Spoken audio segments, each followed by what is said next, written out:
வணக்கம் மக்களே. Ration card apply பண்ணிட்டீங்களா? நாளைக்கே வரலாம் மக்களே. புதிய ரேஷன் கார்டுகள் விண்ணப்பித்தவர்களுக்கு மகிழ்ச்சியான ஒரு தகவல் ஒன்று வந்திருக்கிறது. காணொளியை கடைசி வரைக்கும் பாருங்க.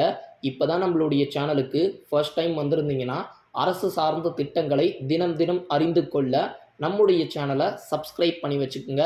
சரி வாங்க மக்களே, வீடியோவிற்குள் சென்று விடலாம். நாளைக்கே வரலாம், மிகப்பெரிய ஒரு நல்ல செய்தி. ரெடியாக இருங்க மக்களே. மக்களவை தேர்தல் காரணமாக புதிய ரேஷன் அட்டை வழங்கும் பணி நிறுத்தி வைக்கப்பட்டிருந்தது. மக்களவை தேர்தல் முடிந்த நிலையில் புதிய ரேஷன் அட்டை வழங்கும் பணி தொடங்கப்பட்டுள்ளது மக்களே. அது மட்டும் இல்லாமல் உணவுப் பொருள் வழங்கல் துறை இது தெரிவிச்சிருக்கிறாங்க.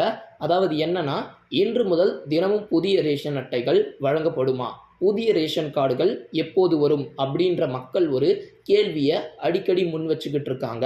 தமிழ்நாட்டில் புதியதாக ரேஷன் கார்டிற்கு விண்ணப்பித்தவர்களுக்கு புதிய கார்டு வழங்கும் பணிகள் இன்னும் முழுமை பெறாமல் உள்ளன.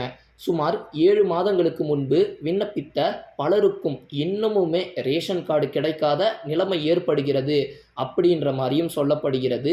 தமிழ்நாட்டில் மொத்தம் 2,24,00,000 ரேஷன் அட்டைகள் செயல்பாட்டில் உள்ளன.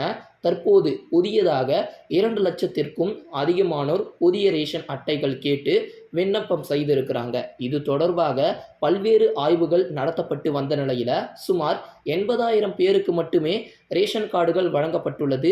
மீதம் உள்ளவர்களுக்கு தாமதமின்றி எல்லாருக்குமே கண்டிப்பாக ரேஷன் கார்டுகள் வழங்கப்படும் என்று தமிழ்நாடு அரசு வட்டாரங்கள் தெரிவித்துள்ளது மக்களே.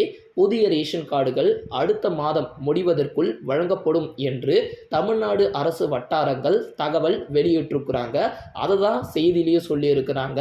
ரேஷன் கடைகளில் தேங்காய் எண்ணெய், அதாவது தமிழ்நாட்டில் ரேஷன் கடைகளில் விரைவில் புதிய பொருள் ஒன்றை விற்பனை செய்ய அரசு திட்டமிட்டு வருவதாக தகவல் வெளியாகியுள்ளது. அதன்படி ரேஷன் கடைகளில் புதிதாக இனிமேல் தேங்காய் எண்ணெய் விற்பனை செய்ய திட்டம் கொண்டு வரப்பட்டுள்ளது என்றும் சொல்லியிருக்கிறாங்க. தேங்காய் எண்ணெய் நேரடியாகவே விவசாயிகளிடமிருந்து வாங்கி விற்பனை செய்ய திட்டமிடப்பட்டுள்ளது அப்படின்னு சொல்லியிருக்கிறாங்க. புதிய உத்தரவு அப்படின்னு என்னன்னு பார்த்தீங்கன்னா, ரேஷன் கடைகளுக்கு பொருட்கள் சப்ளை செய்யும் நுகர்பொருள் வாணிப கழகம் சார்பாக முக்கியமான உத்தரவு ஒன்று சென்றுள்ளது. அதன்படி நுகர்பொருள் வாணிப கழகம் சார்பாக வழங்கப்படும் பொருட்களை நுகர்பொருள் வாணிப கழகத்தில் ஒரு முறை எடை பார்க்கணும் அப்படின்ற மாதிரி சொல்லியிருக்கிறாங்க. ரேஷன் கடைகளுக்கு வந்த பிறகும் ஒரு முறை எடை பார்க்கணும் அப்படின்ற மாதிரி கோரிக்கை விடுக்கப்பட்டிருக்கு மக்களே.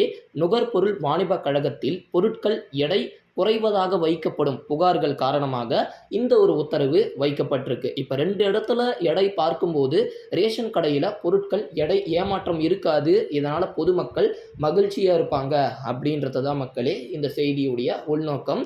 மறக்காமல் இந்த காணொலியை மக்கள் அனைவருக்கும் ஷேர் பண்ணி விட்டுருங்க.